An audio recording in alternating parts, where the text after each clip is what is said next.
All right, well, we want to look at doing calculations of concentration, and there's several different types of concentration that we're going to be calculating. The first type will be something you've already seen before, which is the mass percent of a component of a mixture. It's a very easy calculation. You take the mass of that component, divide by the total mass of the solution, and multiply by 100 to make it a percentage. In a very similar type calculation, we can do parts per million or even parts per billion of a particular component. Again, you'll take the mass of the component, divide by the total mass, and in the case of parts per million, we'll multiply by 1 million. And in the case of parts per billion, we'll multiply by 1 billion.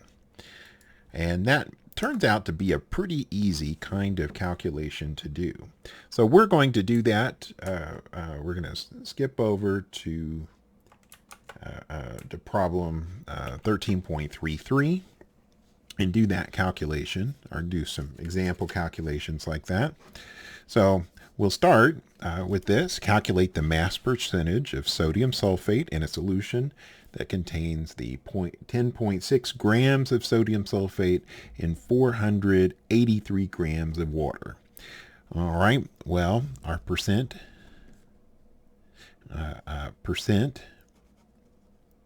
sodium sulfate is going to be equal to the mass of the sodium sulfate, and that mass of sodium sulfate is 10.6 grams. And then we want the total mass of the solution, so we're going to need to add together both of these, 10.6 grams and 483 grams. So 10.6 grams plus 483 grams. And then we'll multiply that by 100 to make it a percentage. And that's a pretty easy calculation. So 10.6, so 10.6 divided by, and we'll put parentheses around this, 10.6 plus 483. All right, we get that, and we're going to multiply by 100 to make it a percentage. And since we have three significant figures on the top, we're going to round that to three significant figures for this. So that'll be 2.15%. So our solution is 2.15% sodium sulfate. Pretty straightforward there. Next, we want to look at this one. An ore contains 2.86 grams of silver per short ton of ore. Now, a short ton is the typical U.S. ton, which is 2,000 pounds. And we want to figure out what is the concentration of the silver in parts per million. So to do this as parts per million, we'll do parts per million of silver. And we'll do the 2.86. That's the quantity that we're given on the top. And then the amount that is in the denominator is 1 short ton of ore. Now, a short ton of ore, so I'm just going to put 1 ton of ore, is equal to 2,000 pounds of ore. And then we need a conversion to get us from pounds to kilograms. And that's easy enough. If we use the back of our periodic table, 1 kilogram is equal to 2.2046 pounds. Then we'll put 2.2046 pounds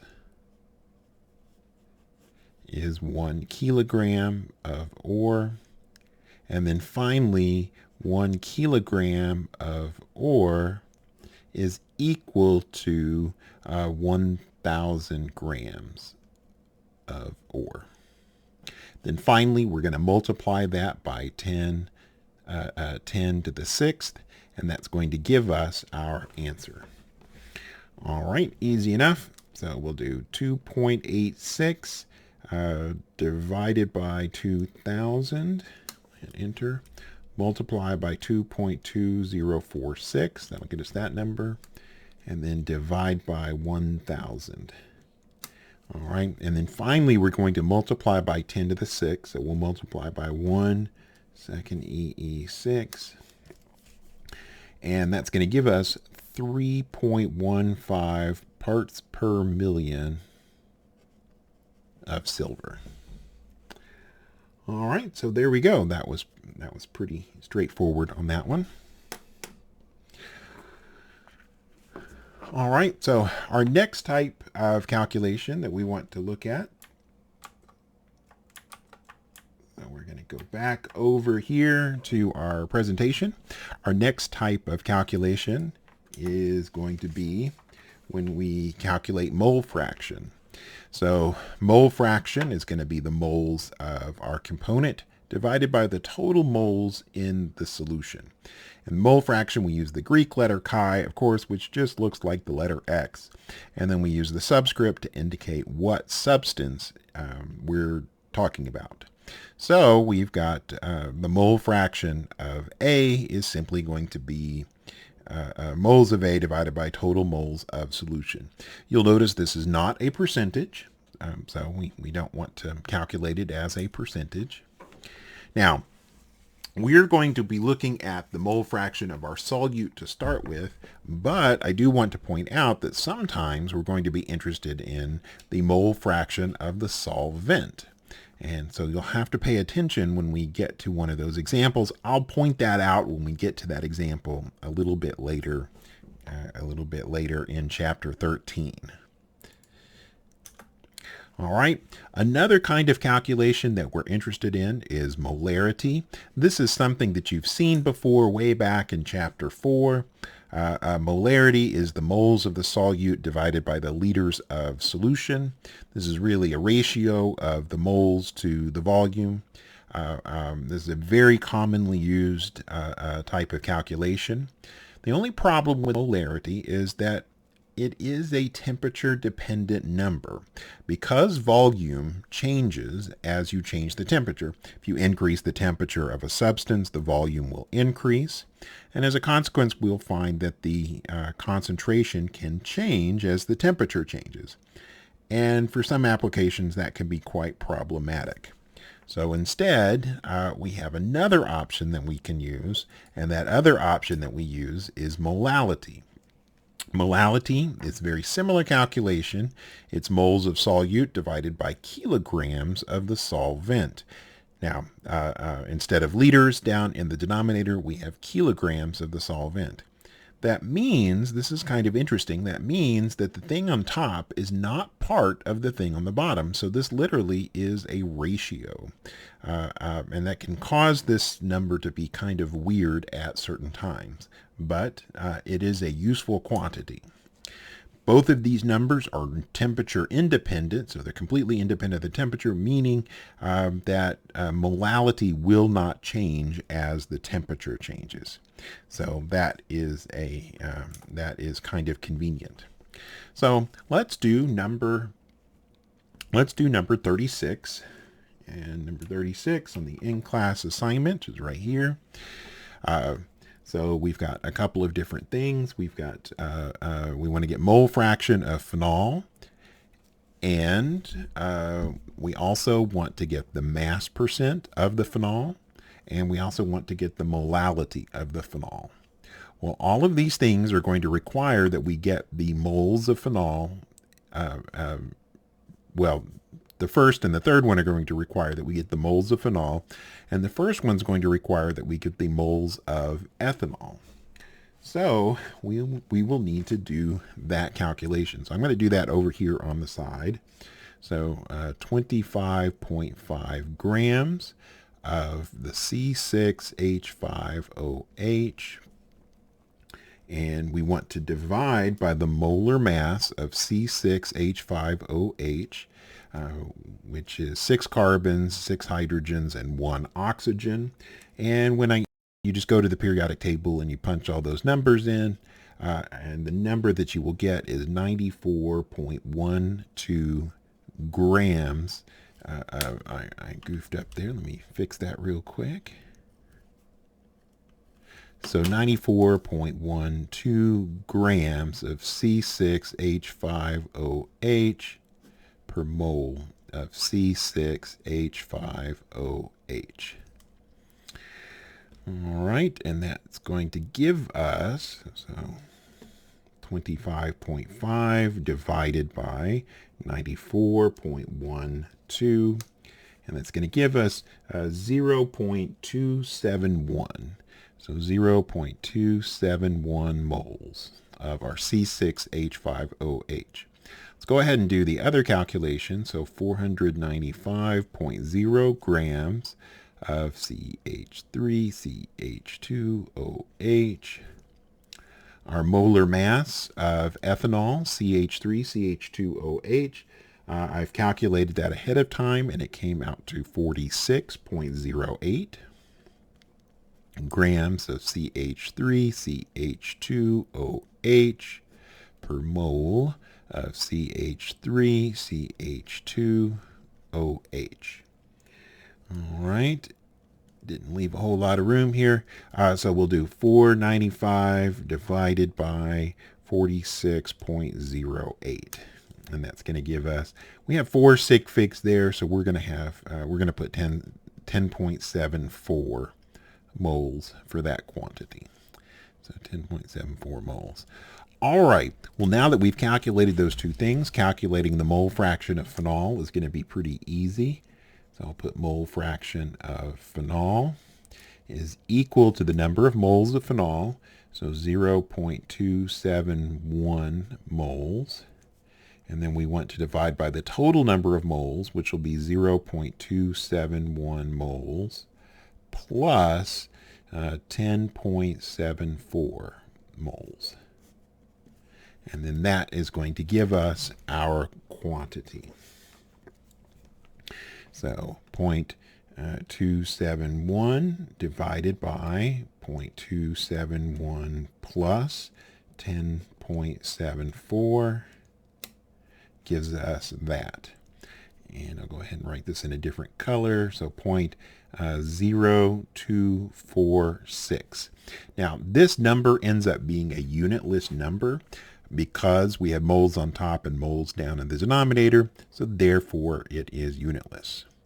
So that is our mole fraction of phenol. Now to calculate the mass percentage. Well, our percent phenol, this is a really easy calculation, and we actually could have calculated this without doing the calculation for the number of moles. But to calculate the percent phenol, we'll just put the 25.5 grams up in the numerator, and then we'll need both of the numbers, so 25.5 plus 495, it's 25.5 grams plus 495.0 grams, and then multiply by 100 to make that a percentage. So now we could do 25.5 divided by, put these in parentheses, 25.5 plus 495, close parentheses, and then we will multiply that by 100 to make that a percentage. And you can see it comes out 4.899. We only have 3 sig figs here, so we're going to call that 4.90. So 4.90% phenol. All right, and then finally, molality. Molality, all right, molality is going to be equal to the moles of phenol. I'll go ahead and write that. So moles of phenol divided by the kilograms of our solvent. And so in this case, our solvent is the ethanol. So this will be a pretty easy calculation. So 0.271 moles divided by, and then we'll turn that into kilograms. So that's going to be 0.4950. So 0.4950 kilograms. All right, so 0.271 divided by 0.495, and that gives us 0.547. So 0.547 molal phenol. All right, so now we've calculated the molality of phenol in that solution. So the next thing that we want to do is to calculate, is to do the next problem. But before we do that,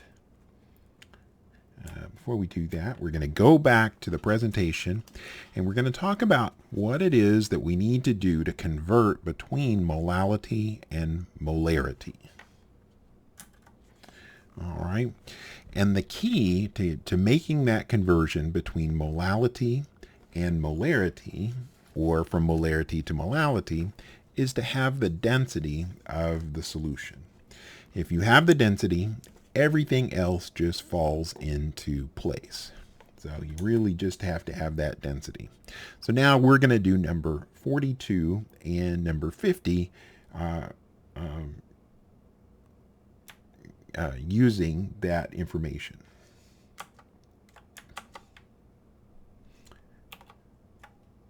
All right, so here we go. So we've got the problem here. We've got ascorbic acid, and as we can see, ascorbic acid, we've got 80.5 grams of the ascorbic acid, 210.0 grams of water, and this is the density of the solution at this given temperature. Now, the temperature here is not particularly relevant to our problem other than that just happens to be the temperature that it is at. So our first calculation that we want to do is the mass percentage. So we'll do the percent ascorbic acid. Since it's vitamin C, I'm just going to call it the percent of C. All right. So our percent of C is going to be 80.5 grams, and we'll divide that by 80.5 grams plus 210.0 grams of the water, and then multiply by 100 to make that a percentage. So now we'll punch all those numbers into the calculator. So 80.5 divided by 80.5 plus, make sure you put those parentheses in, 210, close parentheses. So there it is. That's the fraction. We need to multiply by 100 now, 100. And that gives us 27.7%. So 27.7% of ascorbic acid.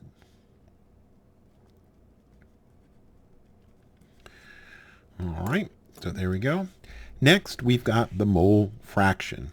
Now, to do the mole fraction, we're going to need to have the moles of the ascorbic acid and the moles of water here. And so that's going to require a little bit extra calculation. So that will require some extra calculation. I'm going to go ahead and do that down here along the bottom. We'll do 80.5 grams of the ascorbic acid, and ascorbic acid is C6H8O6, and we need the molar mass of ascorbic acid, which I have calculated ahead of time as 176.14 grams of C6H8O6 per mole of C6H8O6. All right, and now we will get that quantity, and that quantity comes out to 0.457 moles. All right, well, the next thing that we want to do here is to do the same thing for water. So 210.0 grams of H2O, and then the molar mass of H2O is 18.02 grams of H2O per mole of H2O. So 210 divided by 18.02. All right, we have 4 sig figs here, so we're going to go ahead and write 4 sig figs on this.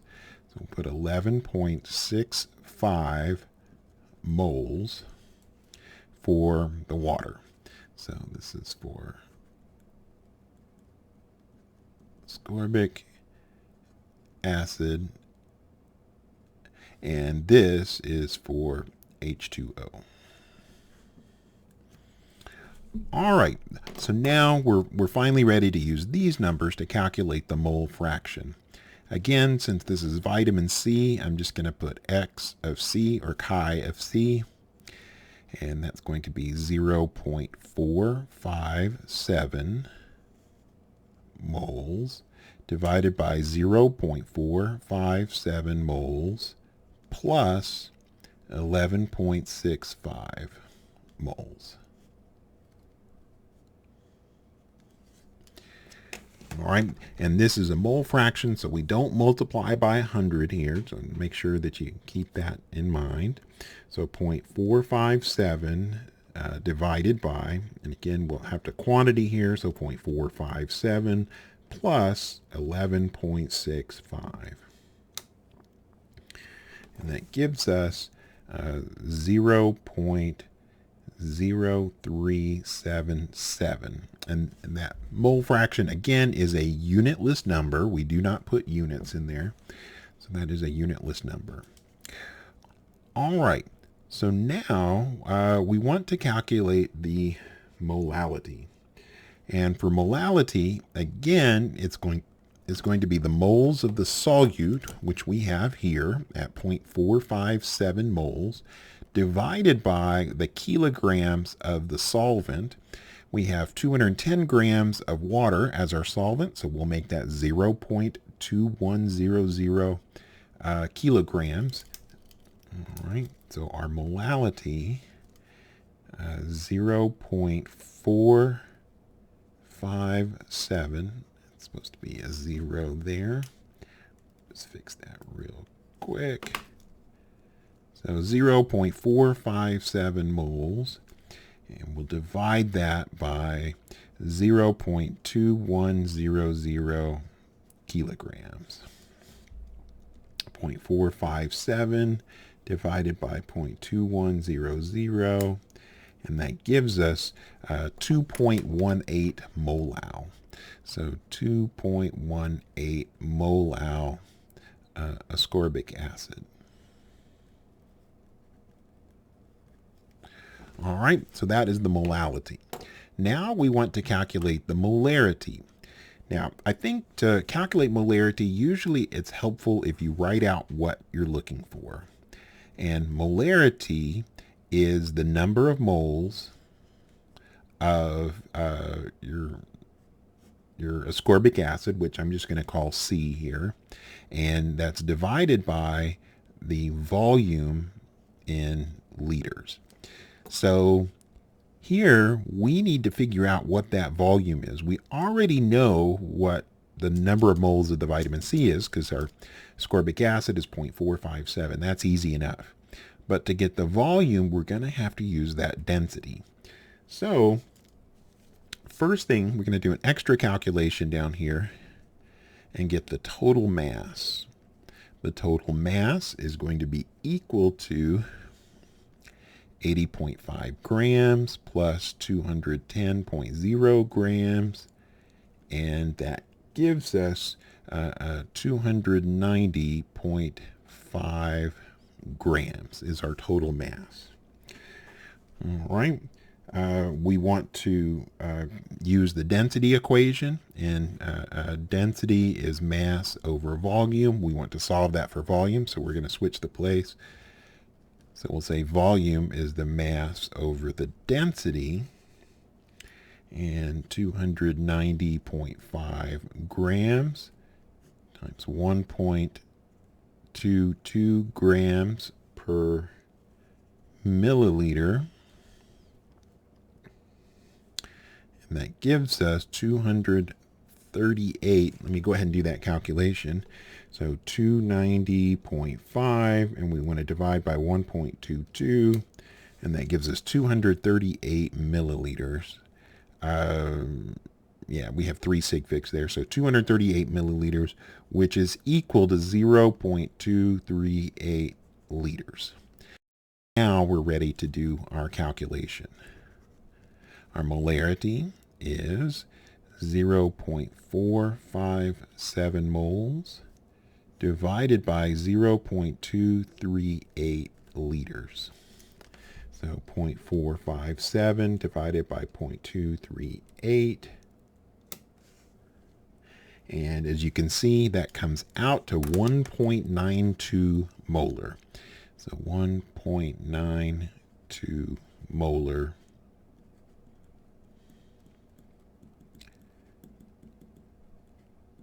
ascorbic acid. Not sure why I put that there, but there we go. So,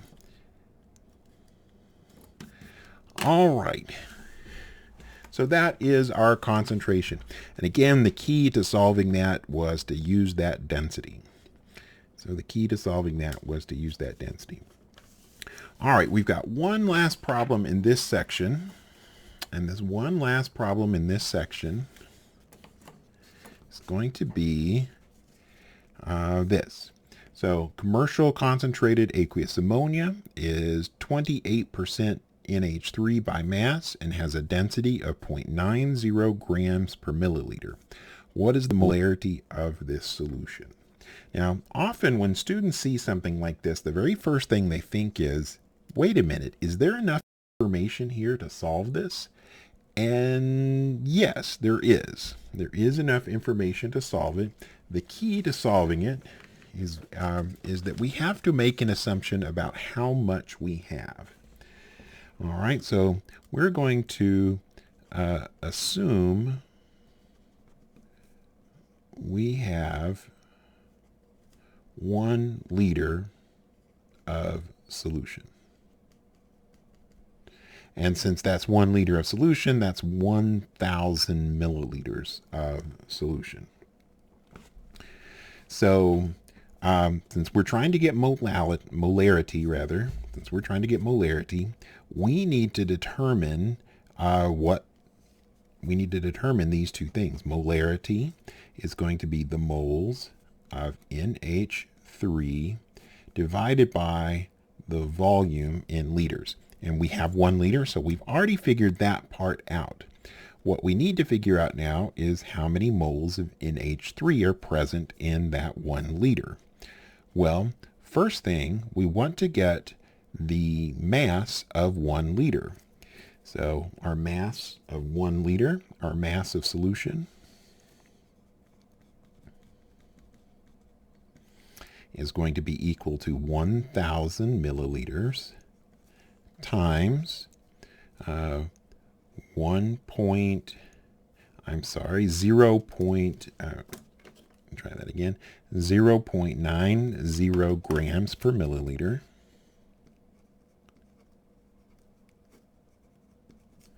So 0.90 grams per milliliter, and that gives us 900 grams of solution.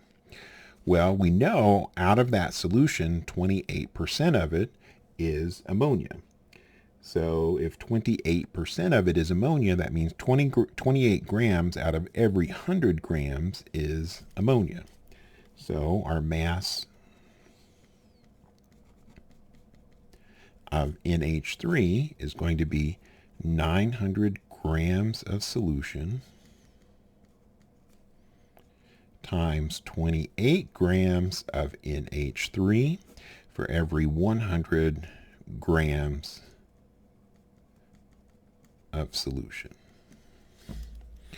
All right, so 100 grams of solution. So 900 times 28 divided by 100. So 900 times 28, and then divide by 100, and that gives us 252 grams of NH3. All right. Well, now what we want to do is we want to take that number and convert that into moles. So 252 grams of NH3. Our molar mass of NH3 is 17.04 grams of NH3 per mole of NH3, and that gives us 14.8 moles of NH3. All right, so now our last calculation is we're going to put that number in, 14.8 moles of NH3 divided by 1 liter. And of course, that gives us 14.8 molar. Now, there's one last thing that we're going to do, and that's rounding. And I've kind of ignored the rounding here, but if we look, we have 2 sig figs in each of those quantities, which means that all of these numbers really only have 2 sig figs. So we're going to round that to 15 molar NH3. And if you purchase concentrated ammonia from a manufacturer, usually it's going to be about 15 molar plus or minus about 0.5 molar, depending on what temperature it was processed at. So 15 molar is pretty normal for the concentration of ammonia. All right. Well, our next part, that's going to be on our next section. So we'll see you in the next video.